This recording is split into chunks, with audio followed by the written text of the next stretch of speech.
Hello everyone, welcome to simplified BPSC.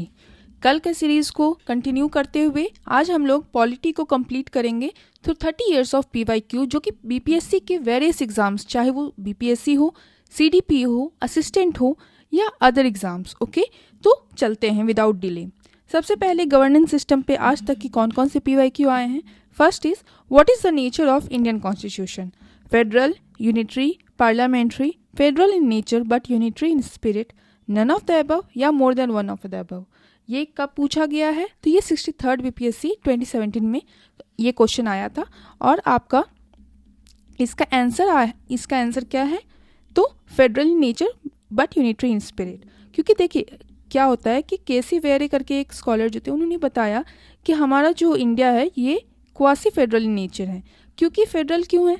यहाँ पे जो पावर है वो सेंटर और स्टेट के बीच में बटा हुआ है, लेकिन हमारा जो बहुत सारा प्रोविजंस है, जैसे इमरजेंसी प्रोविजंस है, गवर्नर है, वो सब दिखाता है कि हम लोग यूनिटरी हैं। और ऐसे भी हम लोग का फेडरल तो है, बटा हुआ है आपका पावर, लेकिन यूनिटरी इन स्पिरिट है। हम लोग हमेशा कोई भी ये बहुत सारे प्रोविजंस के थ्रू हम लोग एक आ जाते हैं और हमारा जो स्टेट्स है वो सब मिलके एक नेशन को बिल्ड करता है। कोई भी स्टेट अलग नहीं हो सकता है। ठीक है, चलिए आगे बढ़ते हैं। तो in the Indian political system which one is supreme? The supreme court, the constitution, the parliament, religion, none of the above. और ये आपका आया था 45th बीपीएससी 2001 में। ठीक है, अब इसका आंसर क्या होगा? कॉन्स्टिट्यूशन। देखिए कॉन्स्टिट्यूशन जो है इंडियन पॉलिटिकल सिस्टम में सबसे ज़्यादा सुप्रीम माना गया है। क्यों? क्योंकि यही आपका डिफाइन करता है कि क्या प्रिंसिपल्स होंगे, हमारे स्ट्रक्चर क्या होगा, प्रोसीजर्स क्या होगा, पावर क्या होगा, ड्यूटीज़ क्या होंगी गवर्नमेंट इंस्टीट्यूशंस के। और ये भी बताता है कि क्या हमारे फंडामेंटल राइट्स हैं, क्या हमारे फंडामेंटल ड्यूटीज़ हैं, हमें क्या करनी चाहिए और क्या हमें मिलना आवश्यक है, जिसके लिए अगर नहीं मिलता है, जैसे कि आपको राइट टू इक्वालिटी आर्टिकल 14, अगर आपको नहीं मिलता है आप कोर्ट डायरेक्ट जा सकते हैं। तो आपका कॉन्स्टिट्यूशन सुप्रीम है। Okay, which one of the following statements is correct regarding the parliamentary form of government? The legislature is responsible to the judiciary. The legislature is responsible to the executive. The executive is responsible to the legislature. The president is responsible to the judiciary. None of the above, more than one of the above. ये कब आया था question? ये आया था आपका 65th BPSC 2019 में। अब आप ये बताएं कि इसका क्या आंसर होगा। देखिए आपका क्या है कि इसमें से ये चारों ही गलत हैं। इसका आंसर है नन ऑफ द अबव। क्यों? क्योंकि हमारा जो है आपका है, हमारा executive is responsible to the legislature. अगर वो नहीं होता है तो हमारा नो कॉन्फिडेंस मोशन लाया जा सकता है।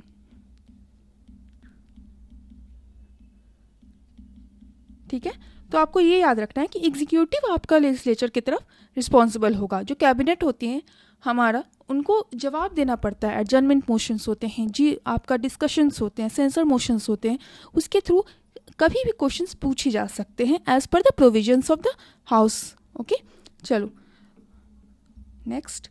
आप आगे बढ़ने से पहले आप प्लीज़ इस चैनल को सब्सक्राइब कर दें, लाइक करें, शेयर करें। और अगर आपको कोई भी ऐसी टॉपिक है जिस पे इंस्टेंट वीडियोस चाहिए, हम लोग कोशिश कर रहे हैं कि सारे वीडियोस, सारे टॉपिक्स को कवर करें जो बीपीएससी के लिए बहुत इंपॉर्टेंट है। बट आपको कुछ अर्जेंट में चाहिए तो you can comment that and we will try to cover it. Okay, चलो।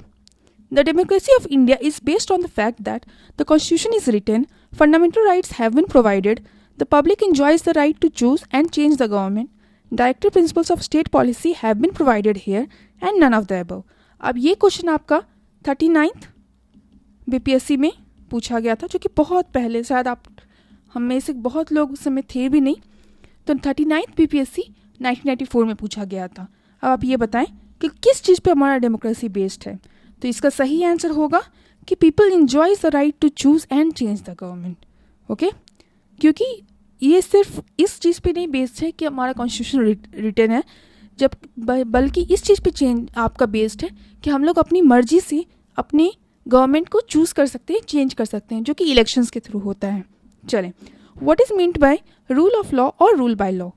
One law, single legal code for the nation, one law for all and one judiciary for all, one state for all and one judiciary for all laws for one and one judiciary for all and none of the above. ये question number 5 आपका 66 BPSC 2020 में पूछा गया था। अब आप ये बताएं कि इसका आंसर क्या होगा। तो ये होगा one law, single legal code for the nation.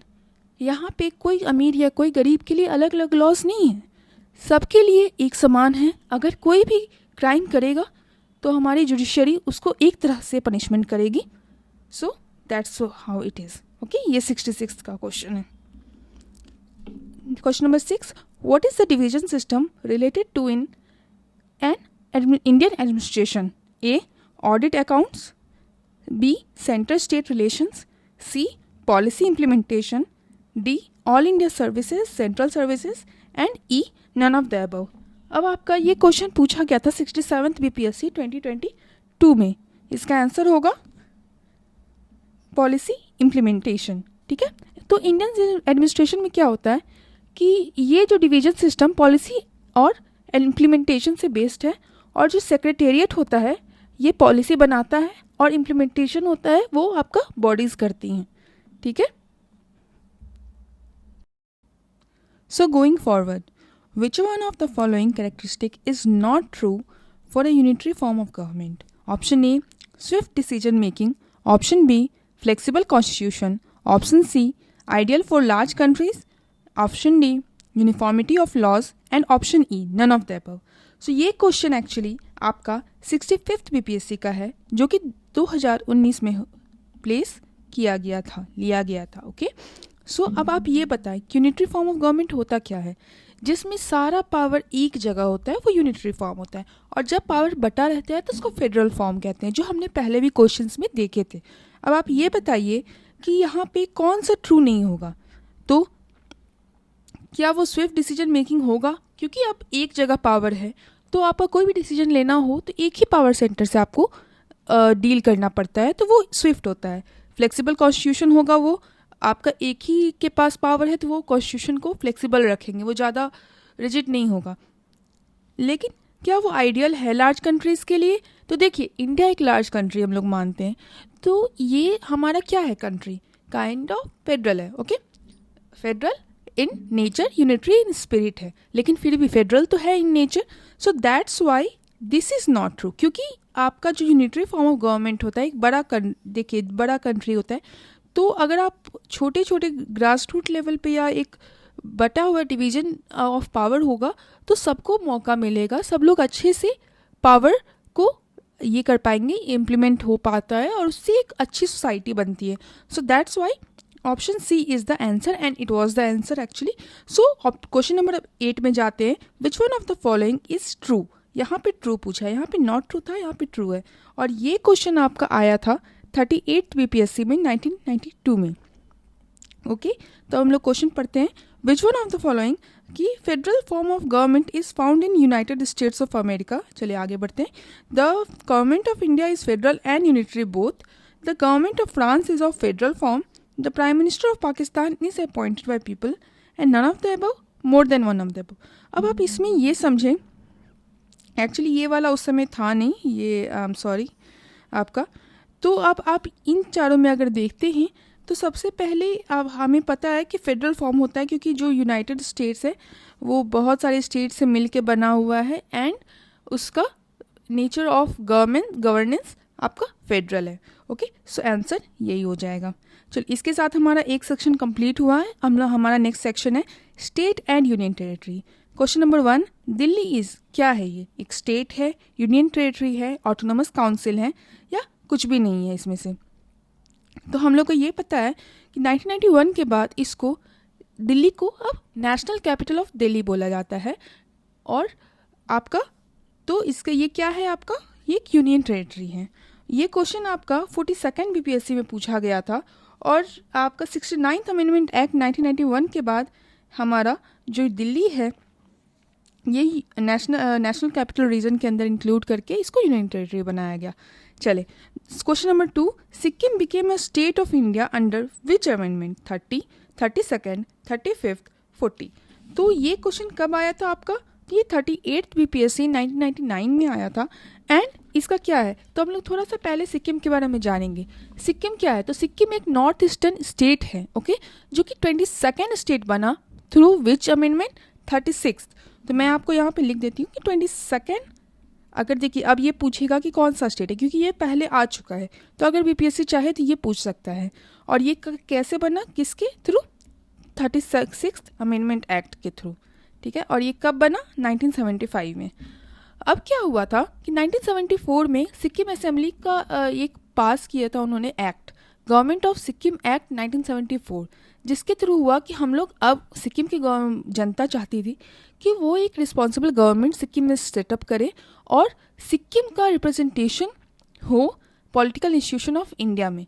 इसीलिए जो सेंट्रल गवर्नमेंट है हमारी, उसने 35th अमेंडमेंट एक्ट 1974 पास किया एंड आर्टिकल 2A के थ्रू, देखिए आर्टिकल 2A के थ्रू आपका सिक्किम को एक एसोसिएटेड स्टेट बना दिया, ओके, एसोसिएटेड स्टेट बनाया, ओके। और ये किस के थ्रू बनाया, 35th के थ्रू। अब आप ये समझें कि और 36 से, जो 36 है उससे सिक्किम फुल एक स्टेट, अभी तक ये एसोसिएटेड स्टेट था 35th के थ्रू, और 36 से फुली स्टेट बन गया। लेकिन हमारा ऑप्शन में देख सकते हैं आप, कहीं भी 36 नहीं है, तो आपका या तो 30 है, 32nd है, 35th है, 40 थी, तो उसका आंसर होगा 35th, ओके। सो अब आगे क्वेश्चन में देखते हैं। तो Sikkim became a full fledged state of Indian union कब, 1976 में, 1974 में, 1975 में, या none of the above. Sorry, इसमें आपका मार्क्ड है 1975, जहां हमने अभी जस्ट देखा था कि 36 अमेंडमेंट से ये फुल फ्लेज्ड स्टेट, मैंने वही बोला, 35th से वो एसोसिएटेड स्टेट बना था, लेकिन 36 से वो फुल फ्लेज्ड स्टेट बन गया, ओके। तो आगे बढ़ते हैं। ए सेपरेट वनांचल state carved out of Bihar can be made possible by, किसके थ्रू वनांचल बन सकता है, और ये क्वेश्चन पूछा गया था 43rd बीपीएससी में, जो कि 1999 में हुआ था। अब आप ये समझें कैसे होगा, passing the legislation in state assembly, क्या उससे बन सकता है, passing the ordinance by governor, उससे बन सकता है, कंप्लीटिंग कॉन्स्टिट्यूशनल फॉर्मेलिटी, उससे बन सकता है, या नन ऑफ द अबव। तो अब आप ये समझें कि ये जो पावर होता है जिसमें आप एक स्टेट को बाय सेपरेट करते हो, बाइफरकेट कर सकते हो, चेंज कर सकते हो, उसका मॉडिफाई कर सकते हो, ये आर्टिकल 3 के अंदर होता है। और ये आर्टिकल 3 का जो पावर होता है, ये पावर होता है power to the power of parliament. Parliament चाहे तो सिंपल मेजॉरिटी से आपका स्टेट बना सकता है out of a existing state, okay. So आपका ये आसान है। Question number 5, after independence in which year were the Indian states recognised on a linguistic basis, आपका किस ईयर में ऐसा हुआ था। और ये सिंपल सा क्वेश्चन आपका 64th बीपीएससी में पूछा गया, जो कि अभी बहुत इंपॉर्टेंट है इस साल भी। अब आप ये बताएं 19, क्योंकि अभी देखिए लैंग्वेज का इशू अभी बहुत ज़्यादा हाई हो चुका है हर पॉलिटिकल फ्रेमवर्क में, तो वी शुड नो कि पहली बार जो स्टेट्स बने लैंग्वेज के बेसिस पे वो कब बने, किस ईयर में बने। एंड तो आपका ये क्या होगा, 1947, 51, 56 या 2000। सो आपको ये पता होना चाहिए कि ये कब बना, 1956, करेक्ट। तो क्या हुआ था कि 1953 में ना एक आपका सबसे पहले आंध्रा स्टेट बना, ठीक है, एंड उसके लिए फिर लिंग्विस्टिक एक हमारा कमेटी बना, फजल अली कमेटी, और उन्होंने बोला कि देखो सिर्फ लैंग्वेज को नहीं रखना है, लेकिन लैंग्वेज एक primary factor, one of the factors हो सकते हैं, लेकिन एडमिनिस्ट्रेशन को फोकस में रखना है। तो 1956 से आपका लिंग्विस्टिक स्टेट्स को रिकॉग्नाइज कर लिया गया, ठीक है, option C. Question number 6, Sikkim became a full fledged state of the union of India, कि अभी हम लोग जस्ट देख चुके हैं, तो इसलिए मैं बोल रही हूँ कि क्वेश्चन आते हैं बहुत ज़्यादा रिपीट होते हैं और बहुत इजी क्वेश्चंस रिपीट हो रहे हैं। तो आप बस ये देखिए कि 1974, 75, 76, नन ऑफ द अबव। अब हमने जस्ट देखा था कि ये किस अमेंडमेंट के थ्रू हुआ था, 36 के हुआ था, और वो फुल फ्लेज्ड बना था 1975 में। और वो कौन सा स्टेट बना था, तो 22nd। देखिए अभी तक ये क्वेश्चन हमने 2 बार देख चुके हैं, बहुत इजी है, और ये पूछा जा सकता है कि 22nd मतलब कौन सा स्टेट था, कौन से नंबर वाला था, 21, 22, 23, 24।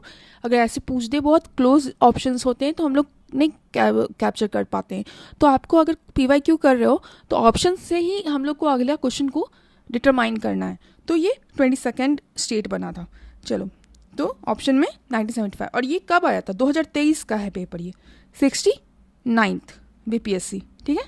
सो पूछे जा रहे हैं क्वेश्चंस, रिपीटेड हैं बहुत ज़्यादा। Who among the following was a member of the state reorganisation commission in 1953? Okay, option A KM Panikkar, option B Hridaynath Kunzru, option C Fazal Ali, option D more than one of the above, option E none of the above. और ये question पूछा गया था, देखिए मैं बोल रही हूँ, मैं सारे BPSC के आपके एग्ज़ाम्स को डील करवाऊंगी। और ये आपका TRE का क्वेश्चन है जो कि क्लास 1 to 5 के लिए लिया गया था, और ये 2024 का है। So it's very important. Okay, state reorganisation is very important. So हम लोग को अभी जस्ट हमने देखा था कि फजल अली कमीशन को 1953 में कॉन्स्टिट्यूट किया गया था, ठीक है। मैं आपको लिख देती हूँ यहाँ पे, 1953 में उनको कॉन्स्टिट्यूट किया गया था, क्योंकि सारे स्टेट्स डिमांड कर रहे थे कि लैंग्वेज के बेसिस पे डिवीजन होनी चाहिए। और उसके लिए हमारा मेंबर्स कौन कौन से थे? तो मेंबर्स थे आपके जस्टिस फजल अली,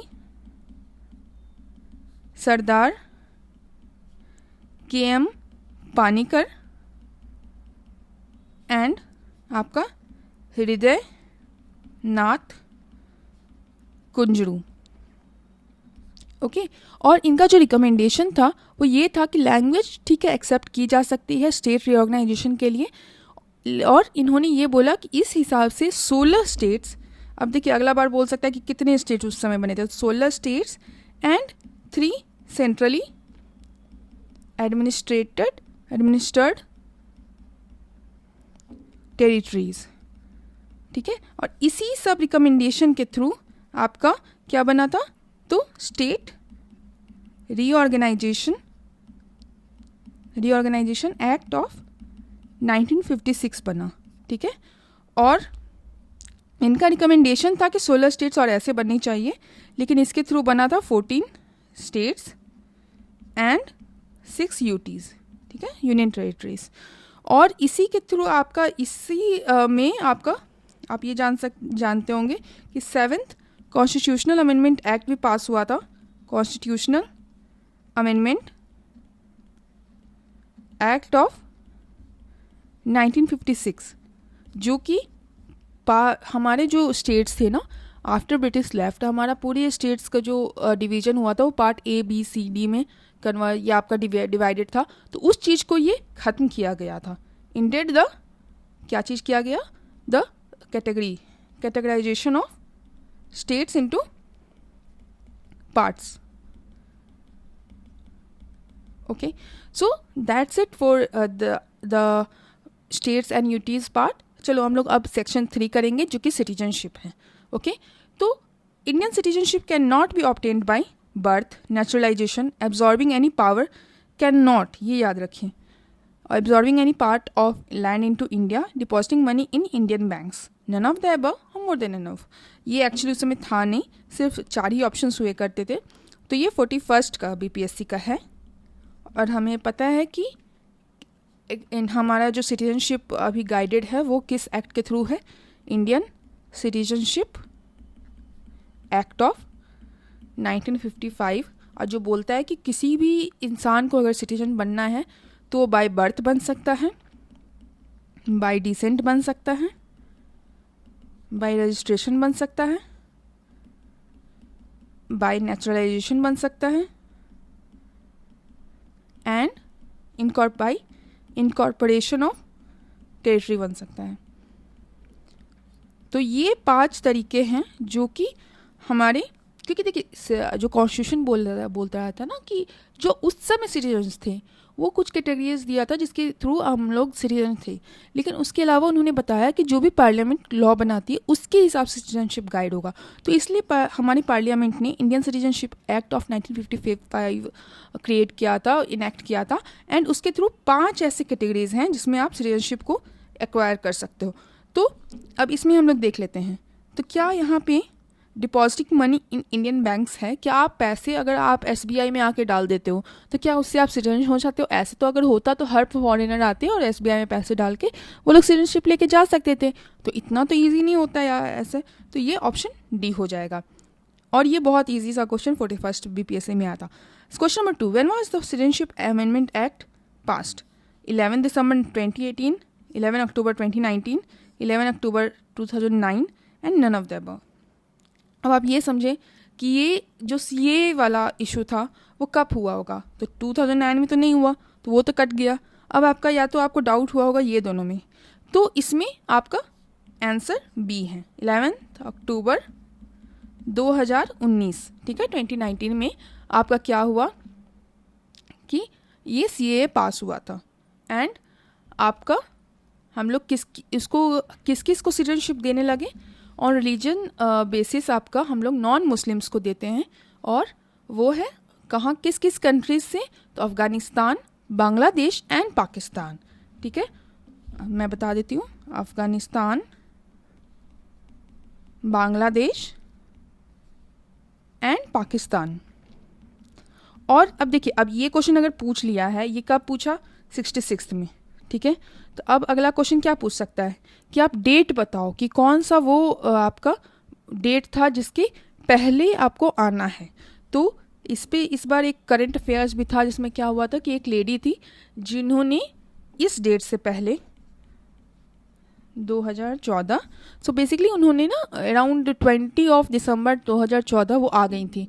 और उनके जो फैमिली मेम्बर्स थे उनको जनवरी में आ गए। तो कुछ फैमिली उनको तो मिल गई सिटीजनशिप क्योंकि वो पाकिस्तान या अफगानिस्तान की थी, I am forgetting that part. But उनकी फैमिली मेम्बर्स को कुछ दिन के कारण, 10 दिन के कारण वो सिटीजनशिप में इशू हो रहा था। तो अब वो मतलब अप्रोच उन्होंने किया है इंडियन गवर्नमेंट को। Let's see what happens. Okay, what is the objective of citizenship amendment act 2019? To remove Bangladeshi illegal immigrants, to identify genuine Indian citizen, to check border infiltration by foreigners, granting citizenship to oppressed minority groups from Afghanistan, Bangladesh and Pakistan। और ये simple सा question कब पूछा गया था आपका? देखिए 67th BPSC में। सो सिंपल है, आप एक क्वेश्चन को करें 2-3 साल का क्वेश्चन हो जाता है। तो ये आपका ऑप्शन डी। ओके, इसके साथ ही हमारा सेक्शन 3 सिटीजनशिप खत्म होता है। एंड प्लीज़ आप कंटिन्यू करें और इसको रिवाइज करते रहेंगे। Okay, with this we have come to the end of today's section. आज हमने कई सेक्शंस कंप्लीट किए हैं पॉलिटी के PYQs के लिए। और आगे हम लोग सबसे important section which are fundamental rights, DPSP and union executive भी लेके आएंगे। आप लोग बने रहें, प्लीज़ सब्सक्राइब करें, लाइक करें एंड शेयर करें। 71st BPSC दूर नहीं है, इसको आप लोग बार बार देख सकते हैं। और अगर कोई भी डाउट हो तो प्लीज़ कमेंट करें। हम लोग तुरंत आपकी हर कमेंट का जवाब देते हैं और उसको एड्रेस भी करते हैं। Thank you for watching simplified BPSC। Let's simplify the 71st BPSC। Thank you.